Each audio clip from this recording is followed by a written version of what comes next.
कि आज जो हिमाचल प्रदेश राज्य अनुसूचित जाति आयोग का पिछले अगस्त 2021 में जो पुनः गठन किया गया था और मुझे इसका अध्यक्ष के तौर पर जो है वो जिम्मा सौंपा गया, तो हम पिछले लगभग 7-8 महीनों में हमने कोशिश की है कि अपने कमीशन का जो मैंडेट है उसको इम्प्लीमेंट करें। और आप सभी यहाँ पत्रकार बंधु मेरे इस पत्रकार वार्ता में आए हैं। मेरे साथ मेरे 2 सदस्य जो हैं, हम 3 सदस्य इसमें लिए हैं, एक लेडी है, 2 हमारे हाई कोर्ट के सीनियर एडवोकेट्स हैं, जिसमें अजय चौहान जी यहाँ पर उपस्थित है, श्री जगजीत बग्गा जी यहाँ पर उपस्थित है, और चेयरपर्सन भी हमारे यहाँ पर हैं, शशि जी हैं, नेगी जी हैं, और डिप्टी कमिश्नर साहब हैं, एसपी साहिबा हैं, और हमारे इसोस्मा के एडिशनल डायरेक्टर श्री नीरज गुप्ता जी, वो भी इस प्रेस कॉन्फ्रेंस में आपके बीच में है। जैसे मैंने कहा कि ये आज हमारा शिमला जिले का पहला दौरा है और इसका मैंडेट यही है कि जो अनुसूचित जाति वर्ग के लिए जो भी सरकार के द्वारा उनके उत्थान के लिए सामाजिक, आर्थिक, शैक्षिक, राजनीतिक, उसके उत्थान के लिए विभिन्न योजनाएं जो हैं वो सरकार द्वारा दी जाती है, चाहे वो केंद्र की सरकार है, चाहे वो प्रदेश की सरकारें हैं। उनका कोशिश यही होती है कि जो वर्ग समाज में किन्हीं कारणों से दलित रह गया, पिछड़ा रह गया और वो वंचित है, आर्थिक तौर से भी, समाज में भी उनके साथ गैर बराबरी होती आई है, आज भी हो रही है, उसको हम किस तरह से जो है वो सॉर्ट आउट कर सकते हैं। तो हमने कमीशन की तरफ से 3 मुद्दे जो हैं वो लिए हैं, जो हमने एजेंडा सेट किया है। वो यही है कि socio economic, educational and political upliftment of the scheduled cast, वो किस तरह का अभी पिछले दिनों से हुआ है, उनको उनके उत्थान के लिए उनको किस तरह की योजनाओं के माध्यम से उनको फायदा हुआ है। इस बैठक में हमने 3 कैटेगरीज बुलाई थी। एक कैटेगरी तो जैसे होता ही है कि जिला की बैठक है, डिप्टी कमिश्नर महोदय उसको कॉल इनवाइट करते हैं, बुलाते हैं, सारे उसमें अधिकारी जो है वो होते हैं जिला के। अब जिला के अधिकारी होंगे, कमीशन आएगा, उनसे बातचीत करेगा, वो फीडबैक अनुसूचित जाति वर्ग का नहीं मिलेगा। वो इतने बताएंगे इतना करोड़ आया, इतना हमने इसका एक्सपेंडिचर हो गया, बाकी इतना रहता है, हो जाएगा, इस तरह की रिपोर्टिंग होती है। पर मैंने समझा कि इसमें कमीशन कोताही करेगा अगर हम दलित समुदाय के जो अनुसूचित जाति वर्ग के हमारे चुने हुए प्रतिनिधि हैं उस जिला के, वो लोकसभा का एमपी हो सकता है, राज्यसभा का एमपी हो सकता है, उस जिला का एमएलए हो सकता है, इसमें mayor, deputy mayor and councillor of the corporation हो सकता है, एससी के केवल, और आपके जो है जिला परिषद होती है उसका चेयरमैन, वाइस चेयरमैन जो है हो सकता है, या उसके जो है मेंबर्स हो सकते हैं जिला परिषद के अनुसूचित जाति के। यही नहीं, हमने म्यूनिसिपल कमेटीज के भी चेयरमैन एंड वाइस चेयरमैन उनको इसमें इनवाइट किया है, आपके बीडीसी के चेयरमैन, वाइस चेयरमैन, उनको भी इसमें इनवाइट किया है। ये दूसरी कैटेगरी है। तीसरी कैटेगरी हमने कही कि समाज में दलित उत्थान के लिए बहुत सी संस्थाएं बनी और जातिगत बनी हुई है, विभिन्न जातियों की है, जैसे गुरु रविदास जी के नाम पर है, संत कबीर जी के नाम पर है, कोली समाज है, आपका जो है वो महर्षि जी के नाम पर है। इस प्रकार की विभिन्न संस्थाएं बनी हुई हैं, अंबेडकर जी के नाम पर बनी है, but they are working for the overall development and their problems faced by the Dalit, the scheduled caste, उनके यानी कैसे उन समस्याओं का हम जो है निवारण कर सकते हैं, वो इस प्रकार के संस्थाएं हैं, उनको भी हमने इसमें इनवाइट किया था। यानी 3 कैटेगरीज आज इस बैठक में हमने आयोजित की थी। जैसे मैंने कहा कि एक तो यानी डेवलपमेंटल एक्टिविटीज के साथ सोशियो इकोनॉमिक और साथ ही पॉलिटिकल और जो एजुकेशनल जो है वो हो।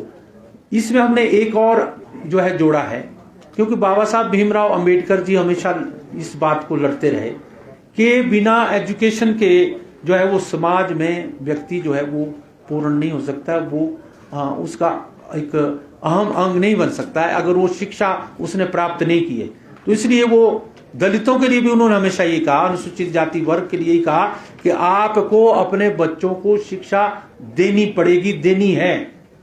आप चाहे अपना भोजन एक समय लो ना लो, भूखे रहो, परंतु आपको अपने बच्चों को एजुकेशन देनी है। वो इस प्रकार का दबाव अनुसूचित जाति वर्ग पर डालता, और इसीलिए कॉन्स्टिट्यूशन में भी जिसको उन्होंने बनाया, हर वर्ग के लिए उन्होंने कॉन्स्टिट्यूशन बनाया, केवल दलितों के लिए नहीं बनाया। हमारी महिलाएं जो वंचित हैं, हमारा जो समाज है उसमें पहले बोलते थे पुरुष प्रधान समाज है, यानी पुरुष जो है जो बोलेगा घर में वही फाइनल होगा। नहीं, आज तो यानी महिलाएं कहां से कहां पहुंच गई। आज हमारे बीच हमारी जिला की आईपीएस ऑफिसर बैठी हैं, बहुत इफेक्टिव एंड एफिशिएंट ऑफिसर है। आईएएस हमारी मैंने देखी है, आईएएस छोटी यानी छोटी उम्र में आईएएस जिन्होंने कर दिया, they are working so better. आज जो है वो फौज में भर्ती हो रही है, आज वो हेलीकॉप्टर चला रही है, आज वो हवाई जहाज चला रही है, सब कुछ। परंतु उनको हमने जब एक्सपोजर दिया महिलाओं को, आज मैं देखता हूं, मैं तो 70 साल से ज्यादा हो गया, तुम तो मेरे सब बच्चों के बराबर हो, परंतु मैं देखता था यहां पर हमने एमएससी यहीं से किया 70s में, 72 74 में एमएससी यहीं से किया, शिमला से। नई नई यूनिवर्सिटी बनी थी, उस वक्त कोई पत्रकारिता में कोई महिला होती ही नहीं थी। आज मैं देखता हूं नंबर ऑफ हमारी जो लेडीज हैं, लड़कियां हैं, बच्चियां हैं, they are following this path, they are exposed to the extent. वो इस प्रकार के स्टडी करके आती हैं समाज की विभिन्न समस्याओं को लेकर कि हम लोगों को जो प्रेस कॉन्फ्रेंस करते हैं उसका जवाब देना कई बार मुश्किल हो जाता है। तो इसलिए when the exposure was given to our वंचित समाज, महिलाओं को, आज वो आगे निकली हैं। और हम देख रहे हैं, आज हम फिर भी देखते हैं कि दलितों के साथ कुछ अन्याय फिर भी हो रहा है। पर मैं आज कहना चाहता हूं, मैं कह भी रहा हूं और कहते हुए आया हूं, Himachal Pradesh is far better, बहुत अच्छी स्थिति में है कंपैरेटिव टू अदर स्टेट्स, जहां पर पूरे के पूरे गांव जो जला दिए जाते हैं, जहां पर बच्चियों के साथ रेप होता है, गैंग रेप होता है और फिर उनको मार दिया जाता है, इस प्रकार की दलितों के साथ अत्याचार। परंतु हिमाचल प्रदेश, दो इट इज ए देवभूमि, हमारी जो बॉन्ड्स ऑफ ब्रदरहुड है, भाईचारे के जो हमारे भाईचारा है वो इतना सही है। ठीक है, कुछ समाज में कुछ छुटपुट जो है घटनाएं घटती हैं और कई लोग जो है उसका फायदे के लिए जो है वो बहुत उसको ताना बाना बुन देते हैं, जिससे हमारा सामाजिक ताना बाना जो है छिन्न भिन्न हो जाता है। हम इसके बिल्कुल खिलाफ हैं, परंतु हमारा समाज जो है भाईचारा चाहता है। सब लोग जो है, चाहे वो दलित है चाहे गैर दलित है, उनका जो है सोशियो इकोनॉमिक जो है वो बढ़ना चाहिए, आगे बढ़ने चाहिए। क्यों नहीं बढ़ने चाहिए?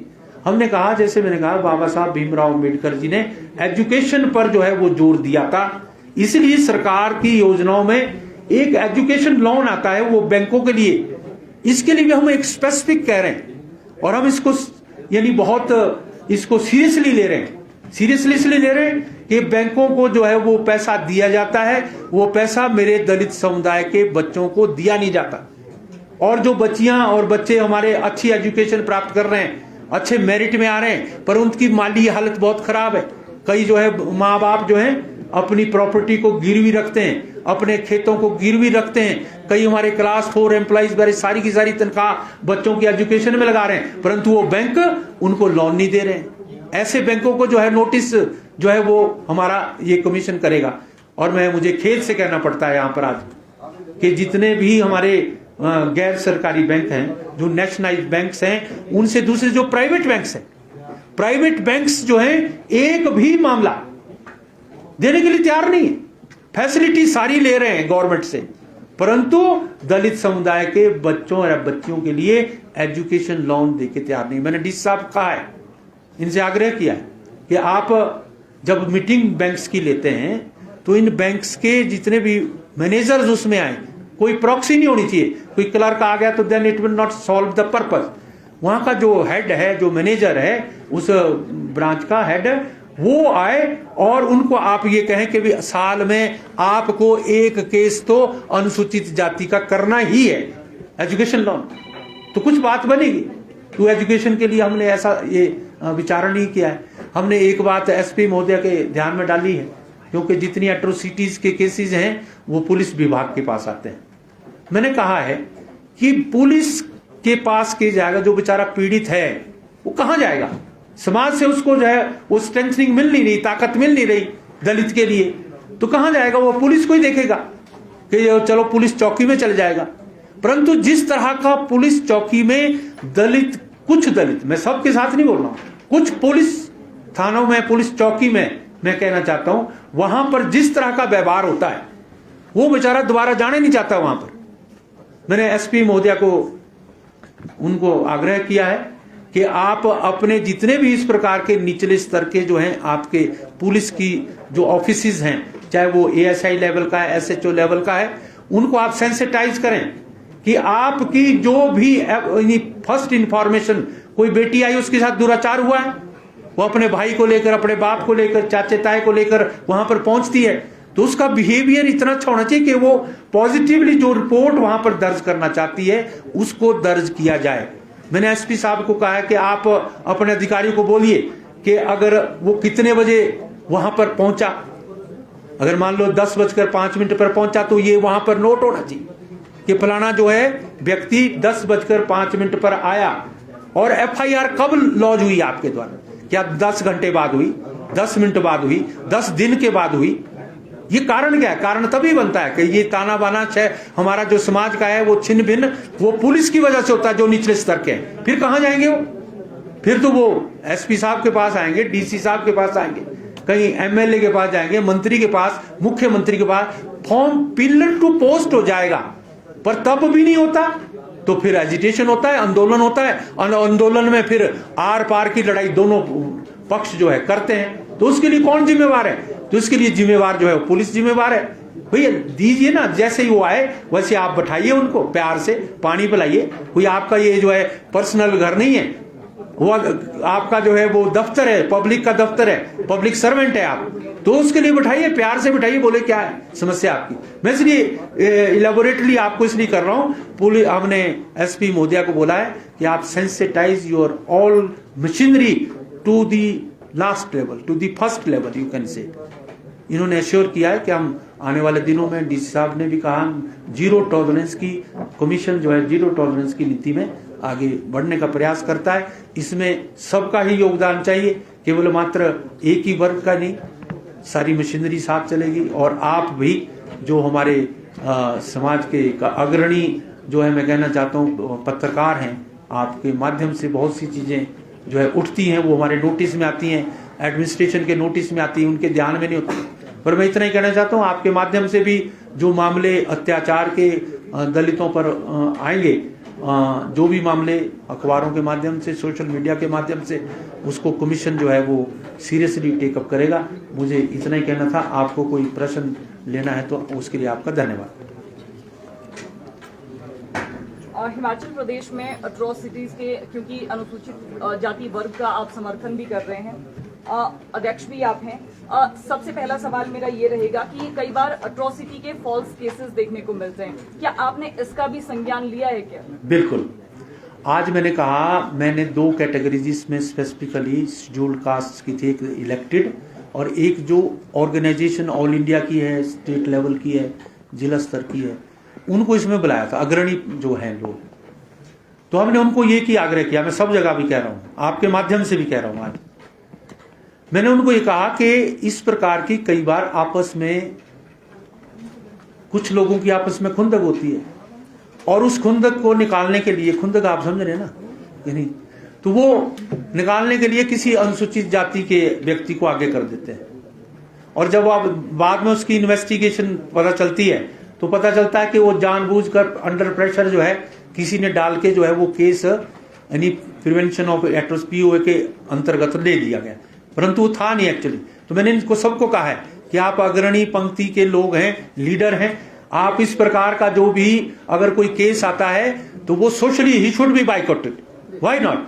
क्यों नहीं करना चाहिए? उससे क्या है, जो सारी कैटेगरी एज ए होल, क्या होता है, तालाब में एक मछली होती तो सारा पानी को वो गंदा कर देती है तो मछली एक ही ना, वो सारा एक जाता। तो आप लोगों के माध्यम से भी और सब लोग बोलते हैं कि जी देखो ना ये झूठा केस, ऐसे ही झूठे केस बन रहे हैं। परंतु हमने इनको भी कहा, उनसे एश्योरेंस भी हमने दिया कि आप लोगों को ऐसे व्यक्ति को सपोर्ट नहीं करना है, बल्कि उल्टा जो है उसको आपको क्रिटिसाइज करना चाहिए। ये मैंने सामान्य वर्ग आयोग के गठन की नोटिफिकेशन हिमाचल प्रदेश में हो चुकी है, क्या आप इसके पक्ष में हैं? देखिए, मैंने पहले भी कहा, आपके पत्रकारों के क्वेश्चन क्वेरीज मैंने इसका जवाब दिया है। देखिए, हम क्यों अपोज करेंगे? If it is if it is for the people who want it, अगर ये सही है, सरकार सही मानती है और संविधान की उसमें जद में आता है, तो फिर अनुसूचित जाति आयोग जो है उसको क्यों जो है अपोज करेगा? मैं स्वयं जो है एक वर्ग का जो है चेयरमैन हूं, उसका आयोग का चेयरमैन हूं, तो मैं क्यों कहूंगा कि भी इसके वर्ग का जो है वो नहीं बनना चाहिए? बने, परंतु एक मैं कंडीशन जरूर लगाना चाहता हूं, बने परंतु आपस में जो आपकी वाणी है वो सौहार्दपूर्ण भाईचारे की वाणी होनी चाहिए। ये नहीं है कि आप दलितों के खिलाफ आप चुनाव बकेंगे तो वो फिर बकेंगे इधर को, फिर ये जो आपसी भाईचारा है तो खत्म होगा ना।